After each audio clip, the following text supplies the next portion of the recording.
Shalom a todos. Eu sou o Rabino Dr. Itzhak Shapira e estou animado para dar as boas-vindas a todos a um programa totalmente novo em todos os nossos canais. Parte do que chamamos de Operação 70. Isso significa que vamos trazer para vocês, semanalmente, uma programação sobre o fundamento da nossa fé de uma maneira nova, de uma forma que todos possam entender em cada tribo, língua e nação. A palavra fundamento em hebraico é a palavra mekorot. Então, seja qual for o canal que você esteja nos assistindo hoje, damos as boas-vindas a você enquanto abrimos as portas da Torá para o mundo inteiro. Esta semana, na Parashá, eu gostaria de falar sobre um makor muito especial, uma raiz muito especial da nossa fé. Isso nos leva a entender como olhamos para os tempos finais daqui para frente. Veja, o rei Salomão disse que as coisas que aconteceram no passado ocorrerão novamente no futuro. Quando falamos sobre profecia, devemos olhar para a profecia especificamente de forma cíclica, ou seja, devemos ver Moisés e os profetas como uma base para o que está por vir no nosso futuro. Estamos começando um novo livro e o makor hoje, ou seja, o princípio fundamental que realmente queremos discutir hoje, tem a ver com o próprio Messias. Agora, Moisés é um protótipo do Messias de Israel. E de acordo com o livro de Miqueias, capítulo 7, versículo 15, as coisas que ocorreram durante a história do Êxodo ocorrerão novamente uma segunda vez durante os tempos da vinda do Messias. Portanto, precisamos realmente prestar atenção ao livro do Êxodo. Em segundo lugar, o livro do Êxodo é relevante para muitos que estão nos assistindo agora. Veja, a maioria dos nossos espectadores são gentios. Eles não são judeus.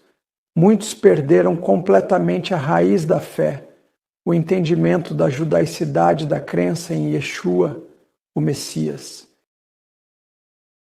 E a pergunta que deve ser feita é: como encontramos isso? Como obtemos isso exatamente? Como garantimos que retornamos ao entendimento fundamental e apostólico da nossa fé no Messias, nos profetas, e de que forma a Torá se conecta e se encaixa plenamente dentro desse contexto? Todas essas coisas serão discutidas aqui na nossa série semanal, Mekorot, de maneira clara e compreensível.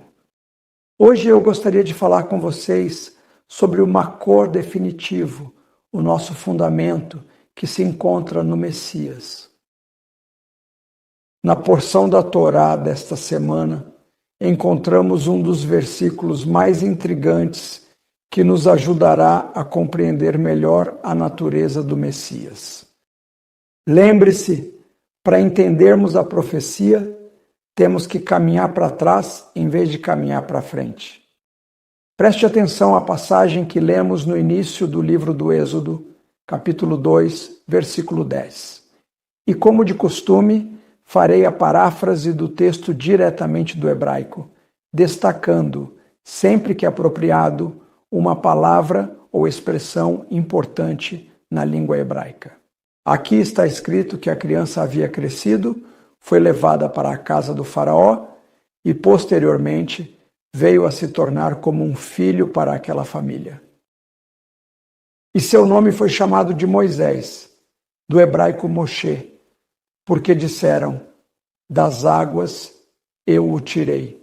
Veja bem, a palavra Moshe significa tirá-lo das águas. Em hebraico, está relacionada à palavra limshot, que significa puxar algo para fora da água. Vamos falar sobre isso em um momento, mas quero que vocês prestem atenção a isso. Veja, o hebraico é uma língua numérica, uma língua matemática. E as palavras Moshe está vivo, em hebraico, Moshe Rai, são equivalentes ao valor das palavras o Messias, Ha-Mashiach, o Messias. Agora, por que isso? Porque Moisés representa realmente, de alguma maneira, um protótipo do Messias. Agora, repare em algo bem interessante e curioso sobre a vida de Moisés. Diz aqui no hebraico que o pequeno menino cresceu e foi levado para dentro da casa do Egito. A mesma casa que atormentou os escravos hebreus, e ele se tornou um filho para o Egito. Observe essas duas palavras para descrever Moisés na passagem aqui. Ele é chamado na passagem de menino no início, mas depois é chamado de filho. Essas são duas palavras hebraicas importantes. A palavra menino é a palavra Yeled. Ela fala sobre alguém que ainda está crescendo, quase como uma criança. Ele ainda não está em sua plenitude completa. Mas então, nessa mesma passagem, ele é referido como filho, que é a palavra ben em hebraico. Mas por que, no mesmo texto, ele é chamado tanto de menino, simbolizando alguém que ainda tem muito a crescer, quanto de filho, sugerindo que já está trilhando um caminho em direção à plenitude?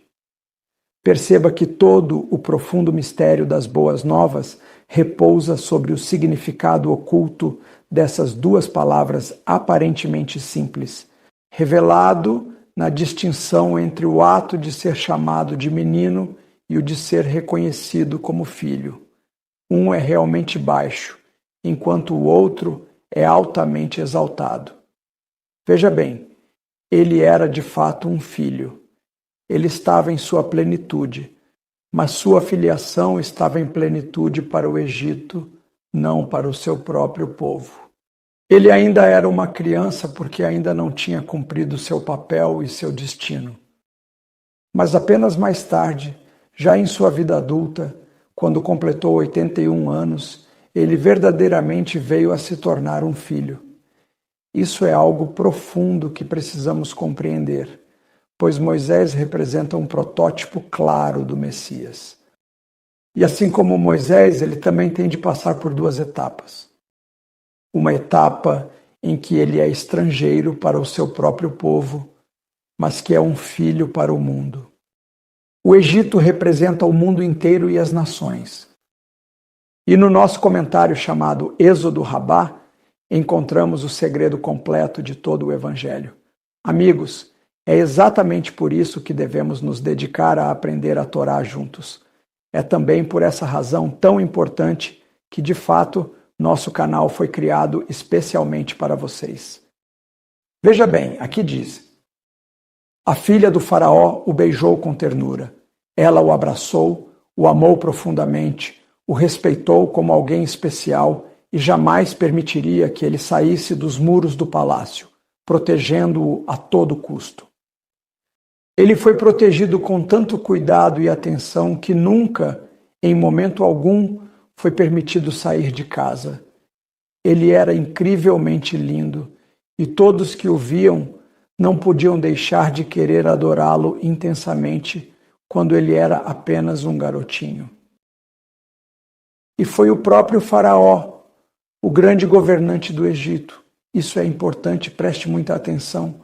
Foi o próprio Faraó, o líder supremo, que o abraçou com carinho e afeição, que o amou profundamente e permitiu generosamente que ele tirasse a coroa de sua própria cabeça real e a colocasse respeitosamente como a coroa na cabeça de Moisés.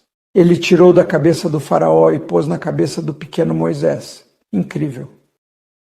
Perceba, isso aconteceu para cumprir a profecia que se encontra em Ezequiel, capítulo 28, que diz que eu te consumirei, prometeu o Senhor, nos últimos dias, com fogo que arde dentro de ti.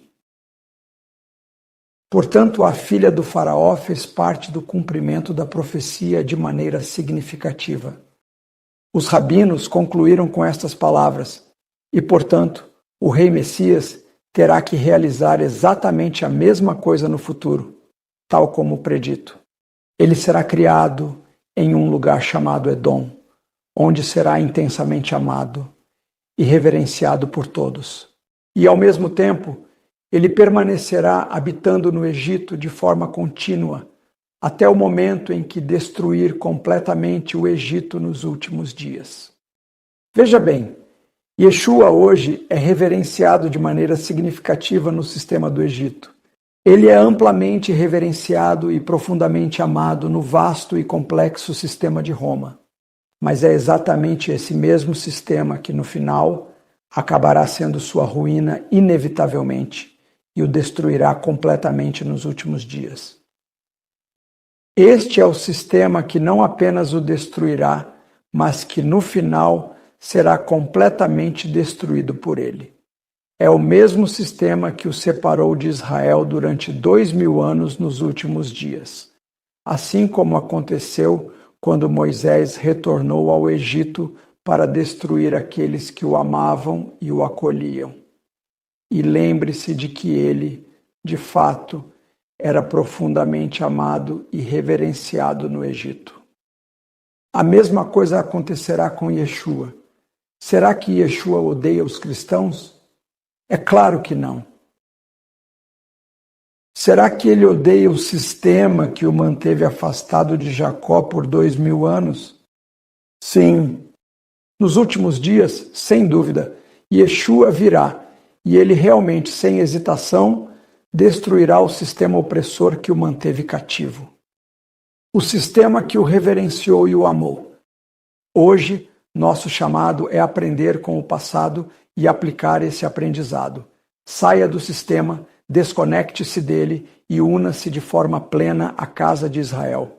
Qual é o Makor hoje? Quem é a raiz? A raiz é encontrada nas palavras de Shaul, que diz: de fato, é o ramo natural que sustenta você. Você não sustenta de forma alguma o ramo natural. O chamado dos últimos dias para todos nós é definitivamente sair do Egito, deixar o Egito para trás, unir-se à casa de Israel e ascender espiritualmente enquanto ainda há tempo. O Messias está vindo como um grande destruidor e juiz nos últimos dias. Deus abençoe a todos. E como sempre, junte-se a nós aqui para o Mekorot. Toda semana estaremos aqui. Shalom.